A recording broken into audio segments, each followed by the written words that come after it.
Hi, everyone. It's Alyssa from Stories and Spoilers, the podcast. Welcome. Grab a nice little cozy drink, get comfortable, because we are going to discuss some cozy horror with L.L.Madrid. This is Lee. She is super cool. She wrote My Lips, Her Voice. It is giving very much like Halloween all year. It is atmospheric. It is giving a sense of out of body. And without going too much into spoilers, this is going to be a non spoiler episode. Without further ado, this is the author of My Lips, Her Voice. Say hi. Hello. Thank you Hey, for having me. thank you for being here. Tell us a little bit more about yourself and what inspired this spooky tale. So I'm Lee. Let's see, what about myself? I have kind of like a pretty mundane life and I'm a daydreamer. Um, I always say I got into writing kind of spooky tales because I have a lot of anxiety, and that has helped me like put that energy into something else because I'm going to be worrying about things and making up things for myself to be afraid of anyways. I might as well share that with others. Ooh. So I live in the desert in Tucson. It's like I love our mountains. The summers are hellacious, but I am such a desert girl. I love it here. Yeah, I have cats and just I lead a very like cozy little life. But I absolutely love that. Out of curiosity, what attracted you to the genre of horror and writing My Lips, Her Voice? Mm. Well, with horror, I always, I read widely. So I read a lot of different, books, but I always like getting a little scared. It's like that roller coaster feeling where, it feels safe just dipping your toe in. I don't want to be really scared, but I enjoy like that little thrill. My Lips, Her Voice kind of came from I am a recovering people pleaser. And one day I was just kind of thinking about like, what's a really scary thing to me? And it's like when you have people who are constantly pushing boundaries and you have to say Mm. yourself. And that I started thinking about like the character of Audrey, and I'm like, well, what would a people pleaser do if someone started possessing them? Like your nature is to be like accommodating and friendly, and you don't want to upset anything, but if a person with like no boundaries invades your space and your body, then that idea was truly terrifying to me. And Ooh. that sort of like began to like just feed a little bit into my mind about the characters. And then, yeah. Oh my gosh, go on. That looks so, it sounds like for someone who's read the book, 110%. People pleaser meets possession. Like, what are we gonna do? What are we gonna do? What if the voices in your mind, that anxiety and that sense of like claustrophobia was actually like an entity of some sort? I feel like your book is like the quirky younger sister to like Play Nice by Rachel Harrison. It definitely feels like that. It feels like, hey, what are you doing over there? Like, what is it? It feels like, oh my gosh, there's the movie The Craft when they're about to get on the bus, and it's like he's like, there are dangerous people out there. She's like, we are the danger, like we are the weirdos. That is exactly the energy of your book. And I'm just like, this is great. I'm here for the spooky energy. I'm here for the like year-long Halloween. There also is some really interesting concepts of girlhood in your story and this sense of like spirits. And I want to know a little bit more about that. Also, for listeners, like I said, no spoilers. I'm not spoiling it, but it's so good and you should definitely check it out. But if you could describe your book in 3 words, how would you describe it? Possession murder mystery. Ooh, that is so good. Okay, I absolutely love that. All right, I'm going to read the description from Goodreads so that we can for sure not spoil it. So it says, a grandmother tormented by visions tried to warn the town, but no one listened. Now a haunted inheritance has passed to her granddaughters, Audrey and Mara. When Mara's body is discovered in an old mine, Audrey fears her grandmother's premonition is manifesting. The nightmare begins as Mara's spirit returns, lurking under Audrey's skin, hell bent on vengeance and desperate to rekindle things with her former girlfriend Zadie.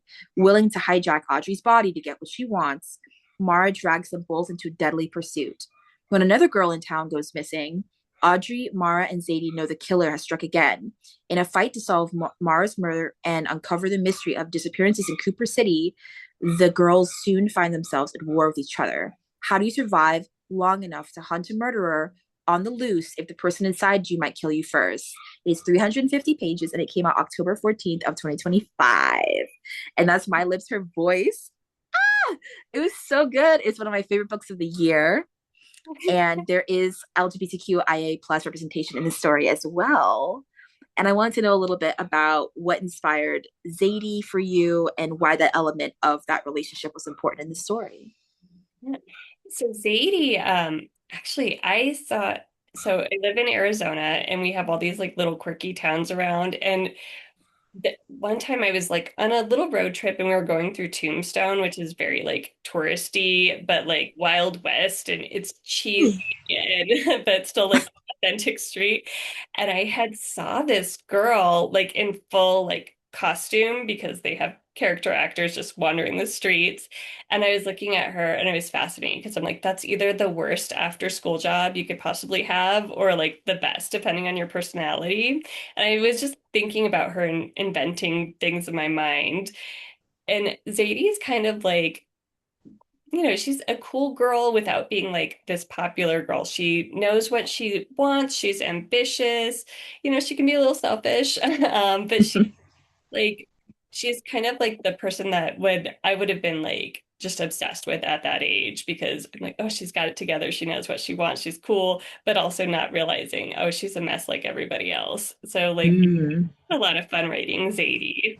Ooh, okay. I also thought she was very eclectic while reading the story. And out of curiosity, Mara and her spirit coming back and kind of invading Audrey's body, how did you write that? Like being able to write this one character in Audrey who is still here after a major loss versus her sister who's like seeking vengeance for her murder. Mhm. Yeah, like thinking about Mara, because, let's face it, so they're seniors in high school. She has her whole life ahead of her and she's got these big dreams, and then she's like murdered. I'm like, I would be so angry because usually with grief, you get a lot of the sadness and the regret. But I'm like, you know what? I think this girl would be pissed off. Mm-hmm. And like she refuses to basically stay dead. Like who cares? I don't have a body. I got Audrey right here. Poor Audrey. But like, so Mara, I think, the longer she is out and just not moving on like she's supposed to, it's kind of turning her a little rotten. But I also, justice for Mara, I think a lot of teenagers are not at their best self yet. We're growing, we're kind of learning how to be a person in the world. So when I was writing Mara, I was thinking about, you meet these people like in high school and stuff that are just, oh my gosh. But then as adults, you run into them and they're like totally nice and normal, and you're like, okay, you simmered, you changed, and she never got that chance. So Mm. I spent a lot of time thinking about her and what it would be like to be kind of cut down in the prime of your life. Ooh, I as I was reading your book, I couldn't help but think about this character from Ghost in the Burbs, which I highly recommend you listen to. It's in it's a podcast led by this woman who's based in Boston, and she's interviewing people in her small Boston town about cryptids and black-eyed children and skinwalkers in the town. And in one of the episodes, she interviews these three women who all live side by side, have been friends since high school, married their all of them married their high school sweethearts. It's giving Stepford Wives, but like really upper class. And she interviews all of them, and she's recording them for the podcast. She changes their names and all of that. And the girls pretty much express that they sacrificed their friend so that they could get everything they wanted. But the problem was that the things that they wished for, they could never change their mind. So like one girl was like, I wanted to have two kids when I was 17, and now that I'm in my 30s, I cannot have other. I like my body will not allow it because of the curse. I wish for something, and that's the wish. And she's like, I want to be with my high school sweetheart forever, and now I've been with him forever. I can't date anyone else. Like they can't move far away from each other, or else they all their lives start to go really badly. That was one of their wishes. So now they all have to be within a certain radius. But the dark part is that the girl who they sacrificed is still there. Like they start to see her in like pictures from their daughters, their teenage daughters now, and they're seeing her appear like in the woods and get closer and closer and closer over time. And it's like one of the girls is like an adult now, and she's like, I still smell like her vanilla. She used to wear like vanilla extract when she was a teen because they couldn't afford perfume, and she could still smell like her vanilla extract in the air as an adult. And they're saying like she's found her way into their house, but she's like this ghost, only they can see her. And the main character is like, she can hear ghosts at one point. And during the podcast, she's like, I thought I heard a crackling while editing the podcast. And it turns out it's this girl who was a teenager who's like, she's still a teenager, but it's been 20 years. And it's very haunting. And you feel bad for her because you're like, it was an accident how she passed away. The way the girls say it is like, we didn't mean to do this to her, but we sacrificed someone. So now we have to make a wish. And now it's 20 years later and she's haunting them. Oh my And gosh. every episode is a different haunting. It's a different like tale from someone in town. Oh, it is so good. And like while reading your book, I couldn't help but like view this character who from the outside you could easily be like, oh, this she's super spooky. She's just a ghost and she's super spooky. But when you think about like how girlhood and just teenage years really feel, it's like growing pains. Like this isn't you forever, but it feels like forever. And the love you have at that age feels like a forever kind of love because you don't know anyone else, even met anyone else. Your dreams feel like this is all my life can ever be. And it's like, I couldn't imagine like passing away at that age and never knowing like what else you could have been. That's truly haunting. Like seeing all your friends grow up and get older and you're 18 forever Oof. and you can't leave. Oh, yeah, girl. I'm sitting here and I'm like, you know what? Possession. I did not mean this, but in my mind, I was like, give me that Ouija board. Like, who would want to do that? I couldn't help but think of like the word like toxic, like paranormal codependence. Hear me out, hear me out.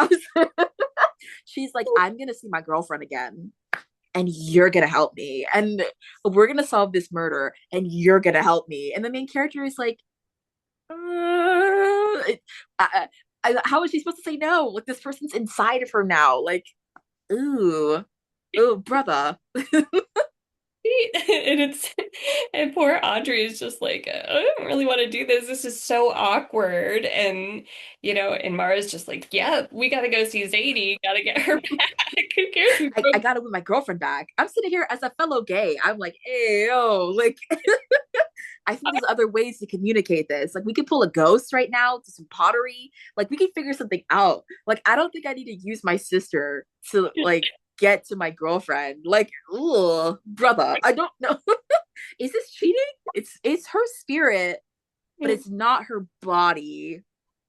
Yeah. And Audrey's still in there. Like, she's still there. It's super awkward. And, when I was writing it, I was thinking a lot about like bodily autonomy and just as like, especially like young women, like there's so much you feel like you don't have control over. And if you don't have control over your own body and your choices, and even sometimes when we're steering and we're not possessed, we feel like we're out of control. So, 100%. yeah. What does possession in this story mean to you? Like, was Mara the most like haunting element, or was it really the sense of like lack of control while writing this? That's a good question. For me personally, like the ghosts were not the scary thing. It was the lack of control and the lack Mm. of, just getting to own your own body and like spirit and having someone else in your head and your ear. It just makes me think about like, those intrusive thoughts we get from time to time or that self-doubt and nagging. And then she has someone literally doing that to her. So it's more like just kind of all the worst things of like discovering yourself and growing up dealing with anxiety and fear, but it's manifested as Mara. But Ooh, and that like rage. I don't. It makes me think of that like that emblem where it's like the snake eating itself, like there's no beginning, there's no end. That vision is like what I assume possession is like. There is like who starts and who ends. Like your identity is kind of gone because there's something else in there. Like, oh, it's spooky. You can't be like, oh, you're not alone with your thoughts. So then are you like, you know, I just forgot the word for, Yeah, like who's in control? are you like being your true self because someone's in there listening? Like, are you policing your own mind because you're stuck with someone there? It's, terrifying. It is really spooky. At To lead up to this episode, I did ask some listeners, and I wanted to surprise you about it, about some of their spooky tales. And I was like, ooh, I kind of want to hear like a spooky tale or two and tell them to you because you gave us this amazing spooky tale. So I had one listener from a podcast. They're called Bound Sisters Podcast. It's three sisters. They're so sweet. And they choose a different book each week. So that's really cool.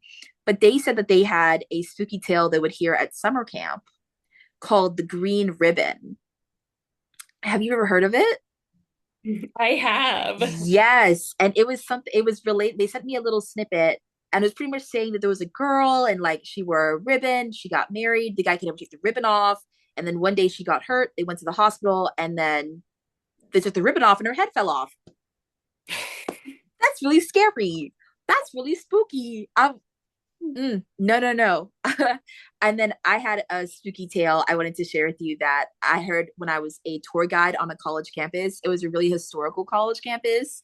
I won't say which one, but it's here in Florida. And rumor has it that there was this really beautiful building. It's still there, and it's known for being kind of the pricier building. So all the folks who like on top of tuition, if you could pay a little extra, you could stay there. It's an all girls like really old, big white pillars, 5 stories, big house, wood floors. It's gorgeous.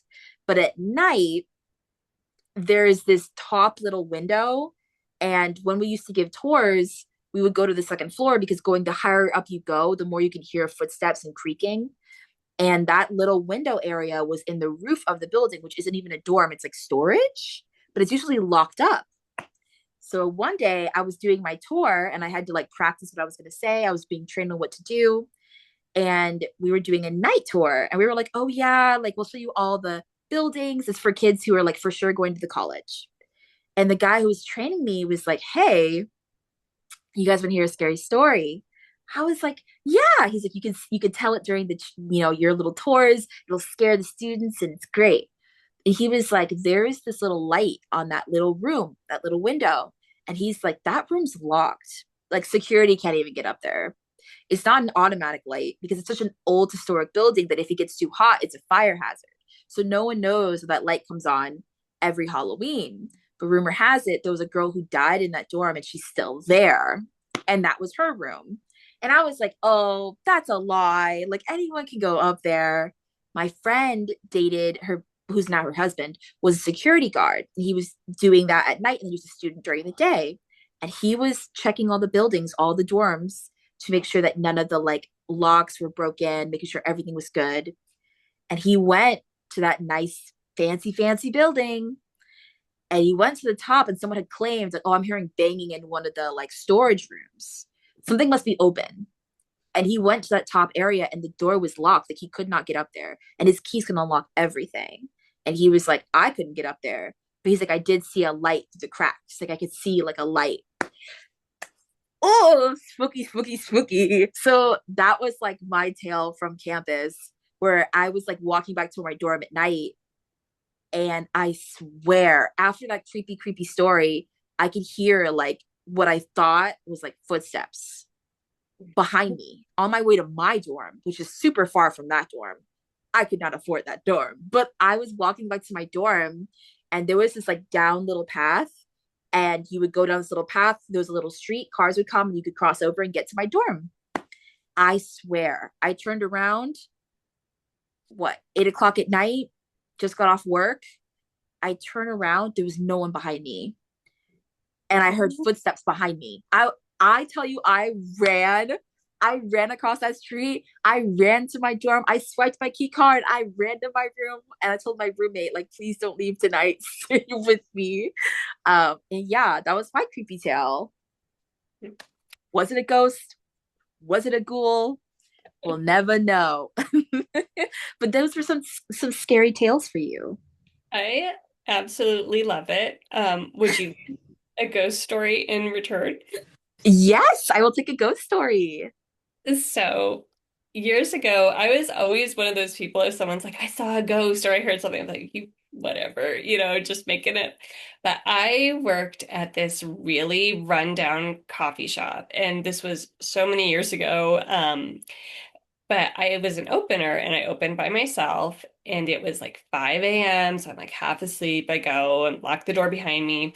I'm setting up the espresso machine, getting the beans ground, doing all the things. And I look up and I see a man, like a physical man standing like just by the door.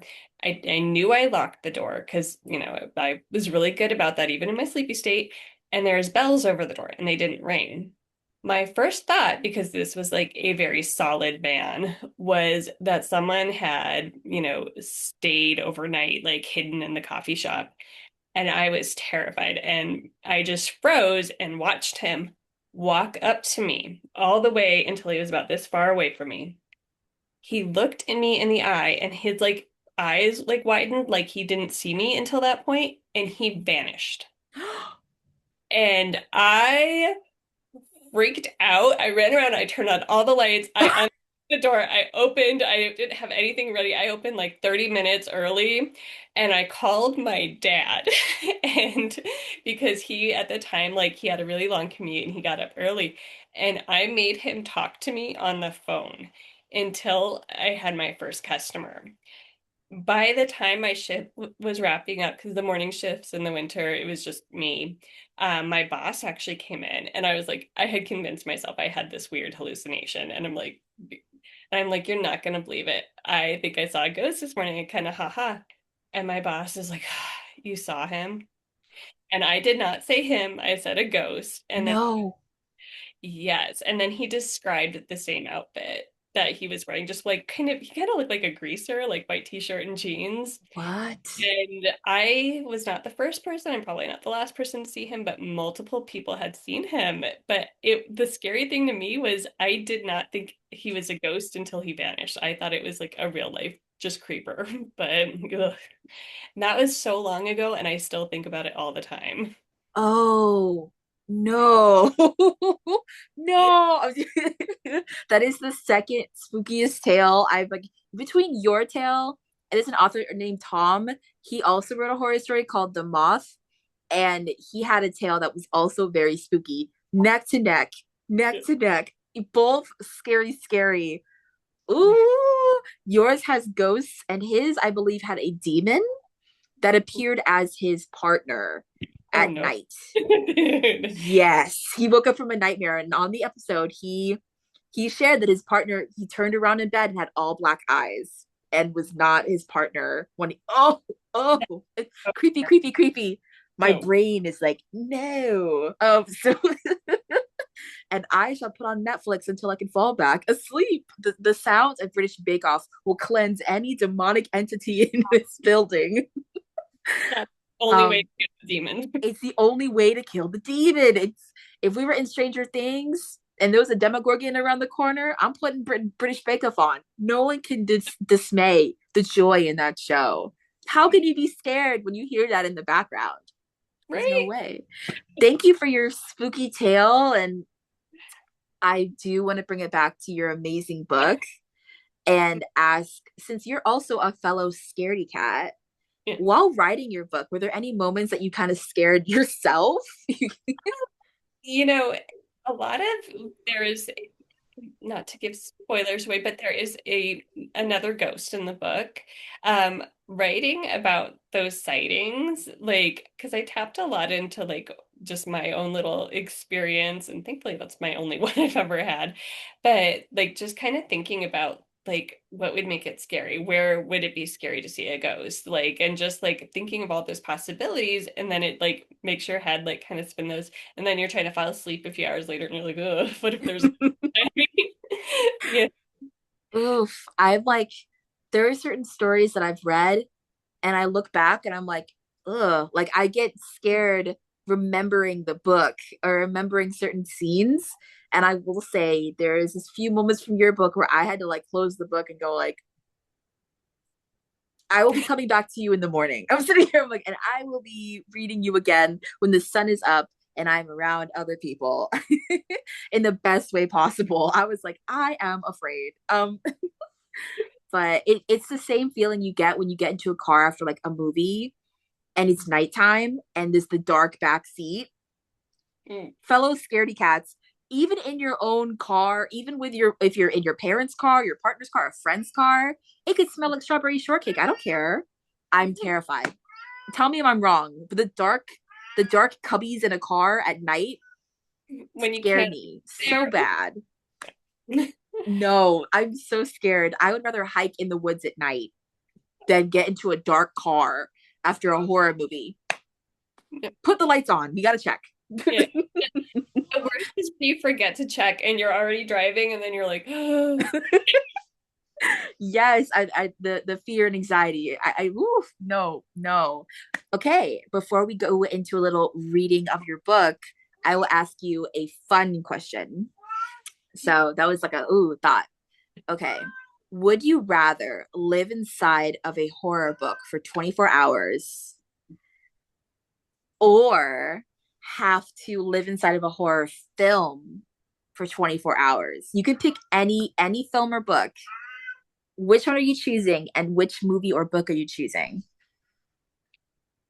Oh. That is such a good question. Because I do feel like it's gonna have to be a book, because if I was in a movie, I think I'd be the first person to die. But you know, you brought up Rachel Harrison's Play Nice earlier, and I'm like, I think I could survive in that house for 20. Really? You know, I just, you know, maybe take a lot of melatonin and just would be my plan. Um, you know, just one night. Okay. For anyone who's not read Play Nice for Rachel Harrison, get it. Ooh, get it. I also, if you fall asleep in that haunted house, the demon's just gonna doodle like smiley faces around you. It's very creepy. Um, No, but I'll get over that. but we can get over that. We can get over that. Your entities are in your mind. Hers are like physically in the building, just like messing with you and your family dynamics, which is pretty dark. Okay, I like this concept. I would definitely be in a horror movie and I would be in Your Next because I would want to if anyone has not seen it, see it now. It's been out for years. You can probably rent it at your library, but it's about a woman who goes to her boyfriend's family's house for the holiday, and she was raised in Australia, and she was raised by like her family taught her like the world's going to end, so you have to be trained on this and that. You never see it in the film, but she just expressed like I was raised really uniquely, and it comes into play later. And someone in the family may have hired mercenaries to kill off their siblings and their parents for money. And now the girlfriend, who's not even related to anyone, is going to have to survive the night. And she's really freaking smart and she's really badass. And it is definitely a horror because all of the mercenaries wear white masks of animals like foxes, wolves, and they hunt outside of this massive mansion, these relatives. It's like Knives Out, but horror. But she's super smart and she uses all the things in the house to survive. I think I could survive that. She uses a camera. She uses like hot oil. It's like Home Alone, but like spooky. And I think I could do it. I think I could definitely do it. You know, I got some female rage. I can figure this out. So yes, I love that you chose Play Nice. And I love that I was like, yeah, I want to be the predator. I want to be the hunter. Like you thought you were going to get me. I'm going to get you. Yeah. So that is like, if you ever need inspiration, just I will be the one. Now I just want to hang out with you in your movie, and I'll just be like, I'm gonna have I will protect you. We will survive. I want to be like the Pedro Pascal of horror. Trust in me. Like I will protect you. When you think of him, you immediately feel secure and safe, and that's the energy I would like. Oof, I and you know what? He's actually who I imagined as the boyfriend from Play Nice, the mom's boyfriend who was like, that's who I imagined. I don't know why. Like, so when certain things happened to him later, I was very distraught because I imagined Pedro Pascal. I was like, he's a ghost hunter, guys, please. But he did warn her not to go back to that house. Spoiler alert! Spoiler alert! Oh, you've all had a chance to read it. I'm sorry. It's so good. But as we close out this episode, I wanted to ask you if you'd be comfortable reading a few pages from your book. sure, I would love to. Yay! Should I just dive right in? Please do. Alrighty. I'm just gonna start at the beginning. Chapter 1, Audrey, present day. It's the darkest time of the night, and I'm alone in the woods. A harsh shriek shatters the quiet. Above me, a pale heart, the face of a barn owl, watches from the crook in the cottonwood tree. Her onyx eyes glisten with starlight as she shoots from her perch. I stumble backwards, imagining those talons sinking into my skin. She dives at a rodent, scooping up the creature with ease. You frightened me, lovely, I whisper to the bird. This is my forest, and I shouldn't be afraid, but so much has changed. And I don't remember coming here. I shiver. My nightgown is tissue thin, and my bare feet are collaged with leaves and dirt. My skin prickles with as unseen eyes linger. Something, someone is watching, waiting. Hello? I call. The air has gone cold. I peer into the darkness, dreading a flash of movement, a crunch, or the tingle of electricity. With only a scattering of stars for light, I glimpse a dense fog coiling between the pikes of trees, slithering closer to the edges, to me. In the distance, the owl shrieks. A voice whispers, Audrey. My soul seizes at the sound of my name. He's here. Who's there? What do you want? I don't know if I'm asking the voice or the forest. Maybe there isn't a difference. There isn't an answer anyhow. A wave of energy emits from the woods, rippling across my skin like a million gnats. I flail against the unknown until it recedes. The thicket's dark shapes are familiar. There's the outline of the crumbling staircase to nowhere, the lone relic of some long ago homestead. Beyond the landmark, the path is clear. 10 minutes at a quick trot, and I could be home safe. A sharp crack rends the night, and nighthawks spit from the branches. I freeze mid-step, turning as a form flitters through the shadows, following a trail that leads to a cluster of condemned cottages. Nausea twists my stomach. Whatever this is beckons me to follow. Home, home, I have to run home, but my legs are stiff and my heels root into the ground. It's him. My left leg jerks forward as if being yanked by a rope. The right follows. No, no, I plant my feet, toes raking mud as I fight the pull of the invisible tide. Something is controlling me from the inside. I want to rip it out, to scream. Another jolt from within, and my body lurches toward the wrong path. I pitch myself forward to stop whatever's happening to me. On hands and knees, I cling to the loamy earth. I won't go anywhere near whatever is in those branches. I need to see. My legs kick as if trying to run without me. Stop! There's no answer, but my feet cease their twitching. I fumble to standing, and a thud snaps the silence. I run home. Ah, that was so good. I'm sorry for anyone who's listening with little earphones, but that was a scream of joy. Oh my gosh, Leah, you're so smart, and your first chapter is so strong. Just like the rest of the book. The last question I wanted to ask you, besides my exit question, is what inspired you to write this murder mystery with elements of possession and elements of control and a lot of pain? I was really interested in what kind of pulled you to this specific story. I think at the root of all horror is pain. And Mm, so much of this story is really about grief. It's Mara grieving her lost life, Audrey grieving what could have been. This whole town has this horrible history that they try to keep under and conceal, but it's really, they haven't grown or changed or let themselves process anything in so long. So everything's just rotting. So the inspiration is just really thinking about what happens when people don't allow themselves or others to heal. And we can mm.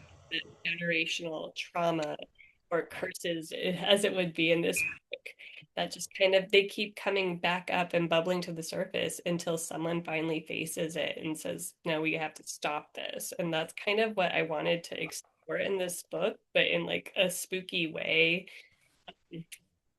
You did it beautifully and perfectly, may I add. I'm so grateful you came on the podcast. Where can everyone find your book? Where can they find you? Um, I mainly hang out on Instagram at L.L.Madrid Writes, but that's usually my handle I'm not super prolific on social media, but if I'm on somewhere, that's where I am. My website is also L.L.Madrid Writes. I keep it nice and simple.